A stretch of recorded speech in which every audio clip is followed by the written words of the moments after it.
That's for the YouTube thumbnail, so I don't have to record or make one thumbnail. It saves me time. Ladies and gentlemen, boys and girls, children of all ages, I am Zon the Daddy Dev. Welcome to the vlog to finish. This title of this episode 21 is Game Startup. I'll be doing some community notes and I'll be talking about starting up a team for a commercial game project from scratch, as I'm going to be talking about making this game with these two other guys.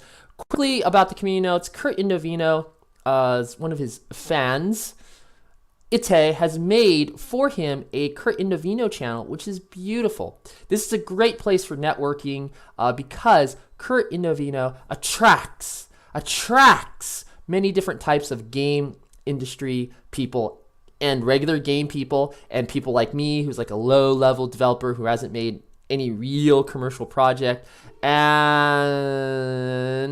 journalists. Everybody is attracted to Kurt Indovino. It is like the cool kids party that you may have been lucky to go to, and you're like, whoa, everyone's cooler than me. Man, I feel kind of shy. But in the end, after some alcohol, you realize everyone at the party is just as cool as you.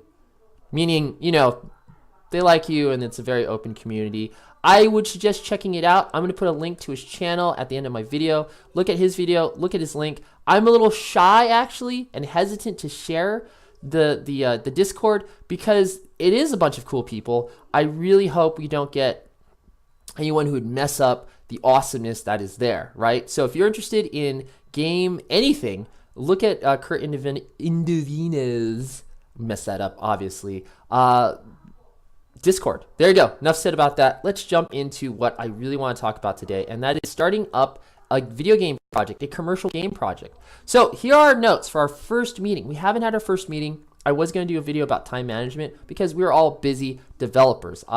This is all part-time on us, and I'll be talking more about that when we talk about our branding narrative. So here we go, guys. Or gals, ladies, gentlemen, something in between. I'm not. I'm just addressing it, okay? All right, okay. Number one, what communication tools? So basically, I am all for Discord. Someone mentioned Slack. I like Slack. I like Slack's story. They're a game development company that failed, so then they did a paradigm shift, and they turned their company into a communication tool for developers of everything. They're making money. Good for them. I'm not 100% for Slack for lots of reasons. Trello, I am down for, because we may not be using GitHub. The reason we won't be using GitHub is because it's just expensive and we want to keep this more private, and for commercial reasons, we'll probably be using something like Bitbucket, so forth and so on for a repository.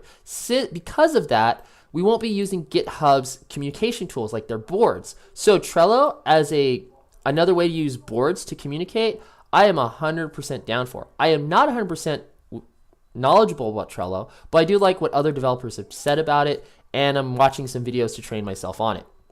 Okay, Discord, of course, is great, and a lot of the game jams I do, everyone uses Discord, so this hasn't been like a thing that I've had to try to sell anyone on or mention a tool for. However, there's a weird thing, like people on Facebook don't like Discord, people on Discord don't like Facebook, back and forth. That's kind of harder when developers are split on what communication tools there are. A lot of people don't want to go to Discord, Slack, Trello, or even GitHub. They stay with something like Facebook, or they stay with something like Twitter, simply because they need training. Each one of these tools requires training, getting comfortable with them. Again, I'm more comfortable with Discord now than I was 6 months ago for lots of reasons. I'm super comfortable with GitHub now for lots of reasons. Just the game jams, the Godot jammers, it's been great. But again, it's like how much training do you need for each? So just if you are starting a game project with others who may be an artist or a sound person or a writer, just consider that they may not be down for certain tools that you're used to if you're like a programmer. I am not a programmer per se. I do program. I'm more of an artist, project manager. I mean, these are things that I'm stronger at.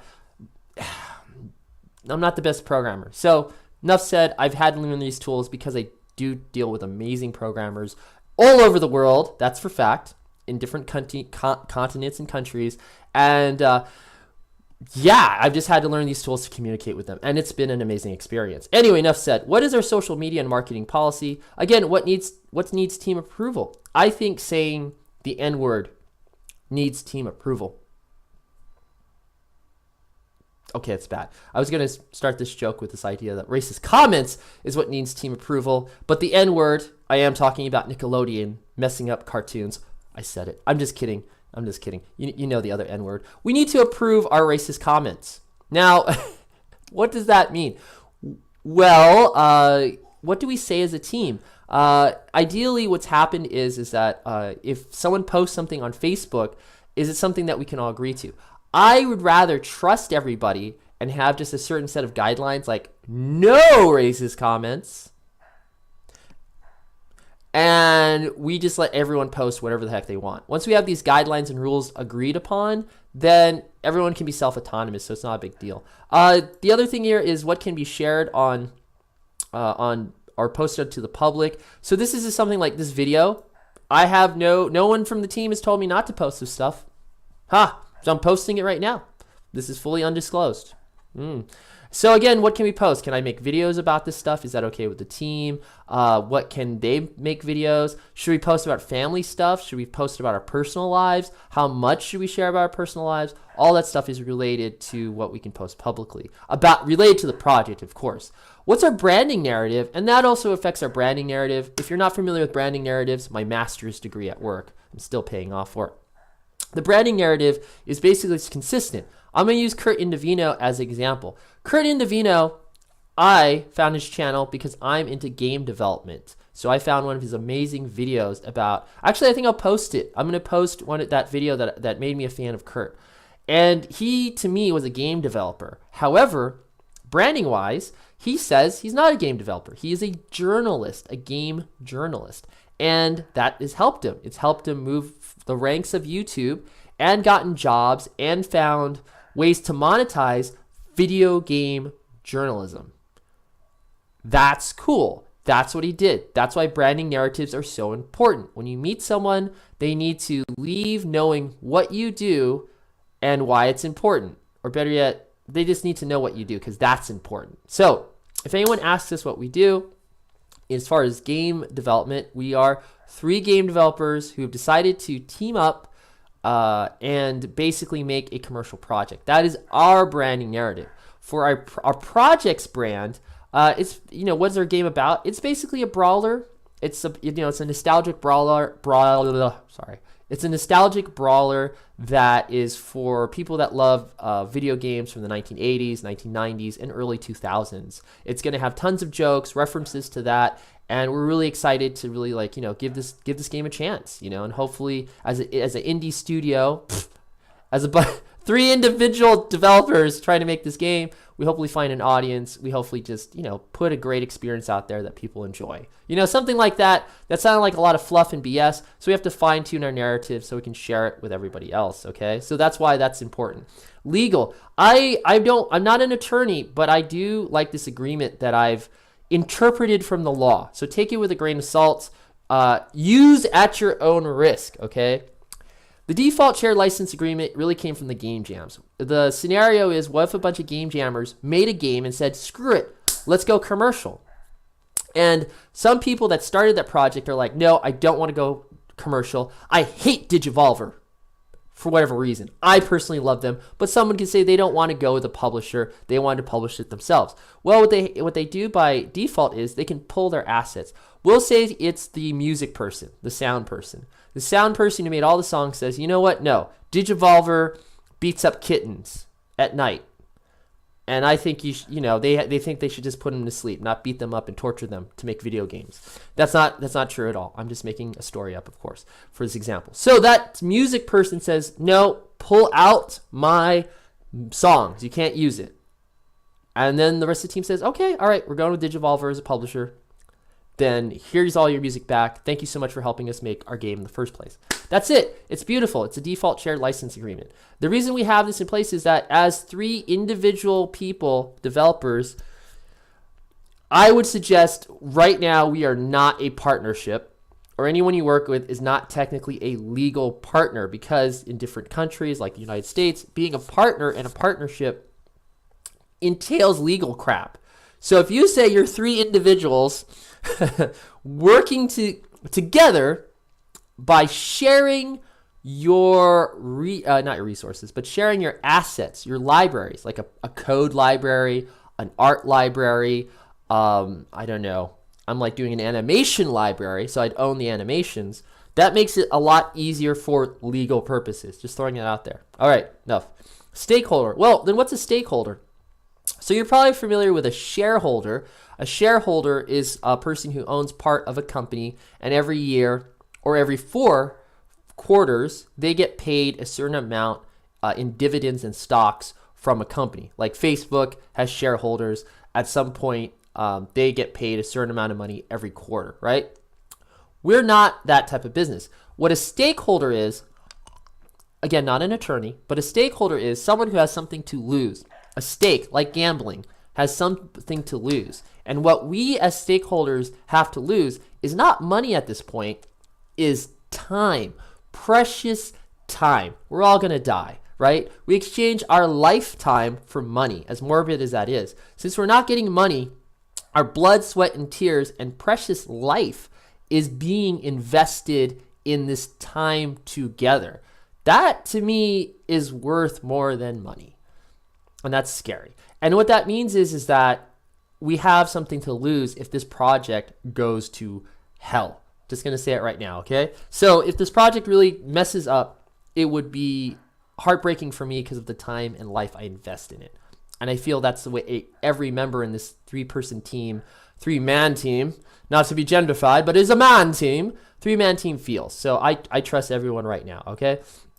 Given that, I think we should have a majority vote rule, 2 to 3. So if 2 people in the group make a decision that the third person may not or may kind of agree to, whatever, it's just that's the decision. Since we have no project manager, we have no team leader, so forth and so on. Now you're probably wondering, well, that sounds horrible. But I've been studying law. How do I have a checks and balance system that actually works, maybe more so than my United States government? Anyway, this is how this checks and balance works. Yeah, you have a 2 to 3 rule vote, but one person could threaten to pull their library assets out. And I'm going to give a scenario that will not happen, more than likely not happen in our group.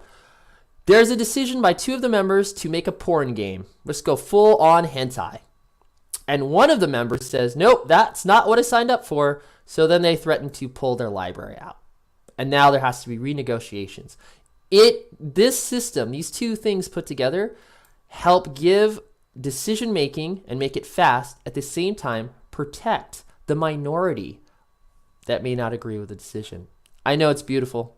Thank you. I do my best. Again, I don't know what the legal ramifications are of this. This is what I'm proposing to my team. Hopefully they agree on it. I think it's good. Be careful if you suggest, and always, work with people you trust, work with people you like. Don't work with people you don't like.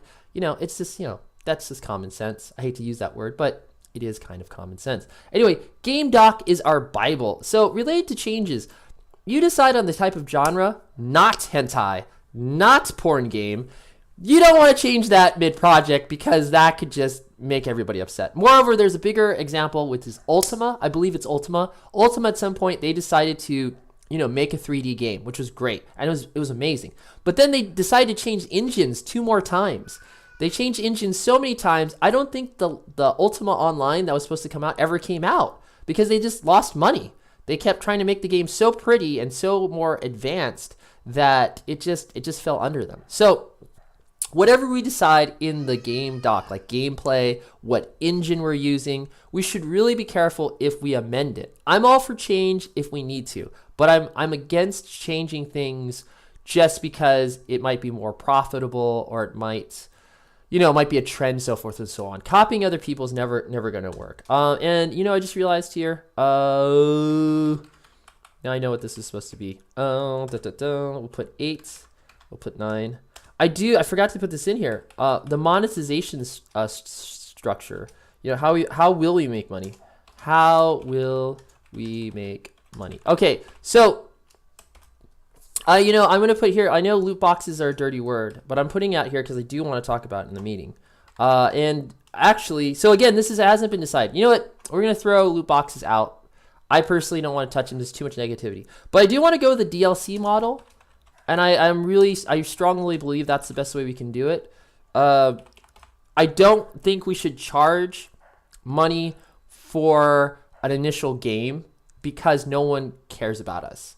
And it'd be a lot to ask people to give us money for an initial game. I am saying that. That just makes the most sense from what I know about the game industry and how players, really get into stuff. The biggest ask that we could do as independent developers is, again, not related to money, related to time. We're asking players who don't know us to give us some of their life, some of their time. And by doing such, we should be offering that first initial experience at no cost. Why am I pushing the DLC model then? Well, it is kind of a freemium thing. We are going to give something away for free, like Life is Strange. If people like that experience enough, they will gladly pay us for additional chapters and or maybe additional content. If you think that's stupid, put a post, a comment somewhere below. But that's my thinking based on what I understand. Because we're not doing loot boxes. So we're going to go take a step back and go back to the DLC model of business. And I don't mean like Bethesda. And as much as I love Fallout 3, as much as I love Elder Scrolls, we're not talking the Bethesda model of DLC. I mean, we're talking about a tangible DLC model that works that a lot of other developers use to, make money, right? That's what we want to do. Again, at some point, we're not a business yet. We're not a profitable thing. This is just a plan. We're just going to be talking about this. How could we make money? Let's do that better for legal reasons as I'm recording this, okay? All right, that's it. Oh, again, this is just going to be some things that are going to be said behind closed doors. Again, that's probably be more legal stuff. I just don't want to, I'm not a complete idiot. Completely. Not like Fry. I love Fry. Futurama is great. Anyway, Game Doc is our Bible. Talked about that. Workflow, we'll be hammering this out as we go. We're doing a test run right now of making a level and a character, seeing how that goes so we can make our workflow a little better. Sponsorship, grant money, special game jams, conventions. Oh my God, is this way in the future? Yeah, this is way, way in the future. I don't want to say way in the future, but this is something to consider in the second year. The other thing that is really cool is we're in different places. I am, for better or for worse, I am in South Korea. So I don't know where I could really market this thing, but I can. I can market it somewhat in Asia. I could potentially go to the Tokyo Game Show because I'm really close. But the problem is money, Where are we going to get the funds for it? I don't have the money or maybe the time to just go to the Tokyo Game Show and promote our game. I think it may not be too early, even if we have a finished game, to go and start promoting it. So we have to talk about that, how to spend it.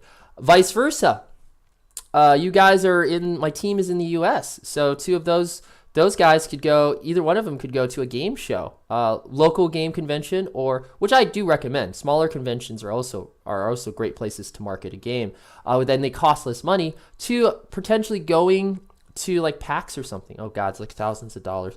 And really hard to get into. So we have to figure out how conventions, so forth and so on. There are special game jams for finished indie games. Hopefully we can get into that. I don't think we do grant money. Grant money is very hard, very competitive, but maybe we could. We could see if we could play an angle.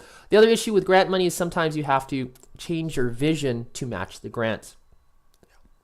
Sponsorship, no one knows who we are. So I don't know if we can get any company to sponsor us right now. I think within a year of actually working together, showing a good proof of concept, we could potentially attract some people interested in sponsoring the game. I do, however, see that as we do make the game, what we probably would get is potentially clients. Okay, so Greg, Jonathan, listen to this. We could potentially get clients with the game we make who want us to make their games. And we would have to make a decision. I don't want to make other people's games at the moment, but there are plenty of other developers that do make this a job and they make other people's games. I don't know if we're equipped for that, but that could be something on the table. Anything else? I don't know. That is my 2 cents on my notes for the meeting. I hope you've learned something from this. Again, if you like what you've seen, if you like what I've said, you liked what I covered, you want to follow 3 guys making video games, subscribe to my channel. I also do game jam stuff, and I'm really heavy in using open source software like the Godot engine. Okay, I'm going to say insert catchphrase here, and see you in the next one. Bye. Hope to see you next one. 18 minutes is longer than the last one. Oh.